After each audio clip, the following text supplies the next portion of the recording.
ঈদের প্রথম সপ্তাহে স্টার সিনেপ্লেক্সে গডজিলা এক্স কং ছিল সবচেয়ে বেশি দেখা সিনেমা। দ্বিতীয় সপ্তাহে হলিউড সিনেমাকে হটিয়ে প্রথম স্থান দখল করে নেয় সাকিব খানের রাজকুমার। তৃতীয় সপ্তাহে আবারও বাড়ছে বিদেশি সিনেমার চাহিদা। 27 এপ্রিল বসুন্ধরা সিটির স্টার সিনেপ্লেক্সে দেখা গেল দর্শকদের ছোট লাইন। আজ যারা টিকিট কাটছে তাদের অধিকাংশই দেখতে চাইছেন টাবু, কারিনা কাপুর ও কৃতি শ্যানন অভিনীত ক্রু। আগ্রহ রয়েছে কুম্ফু পান্ডা ও গডজিলা সিনেমা নিয়েও। এক্সেলেন্ট, অনেক ভালো লাগছে। ক্রু সিনেমাটি কেমন লাগলো? ভালো। কোন সিনেমাটি দেখতে আসছেন? Godzilla versus Kong.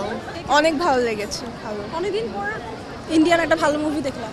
অ্যান্ড খুব কমেডিও ছিল, এভরিথিং ছিল মুভি, তো সো সুপারহিট। আমরা দেখে ফেলেছি অলরেডি, আমরা ক্রু সিনেমাটা দেখেছি, খুবই ভালো লেগেছে, মজা এবং অনেক ইনফরমেশন ছিল, ভালো লেগেছে। গডজিলা ভার্সেস কং। গডজিলা ভার্সেস কং না, এখনো দেখা হয়নি।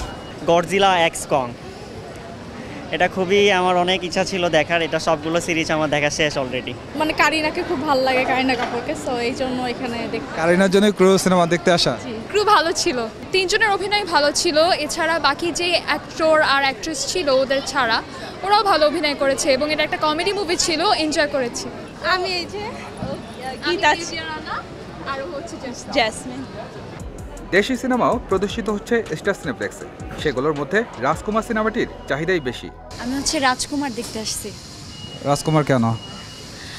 দেখছি জিন্টুও দেখছি, ভালো লাগছে।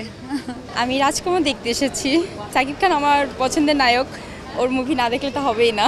রাজকুমার থেকে স্টার্ট করছি, সেই জন্য সাকিব খানের মুভি। কোন সিনেমাটি দেখতে আসছেন? রাজকুমার। আপু কোনটা দেখতে আসছেন? রাজকুমার। রাজকুমার এখনো তো টিকিট পাওয়া যাচ্ছে না। আমি এসেছি রাজকুমার সিনেমা দেখতে।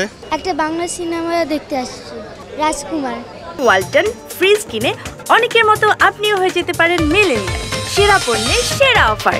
দেশের গণ্ডি পেরিয়ে ঈদের সিনেমাগুলো মুক্তি পাচ্ছে বিদেশের প্রেক্ষাগৃহগুলোতে।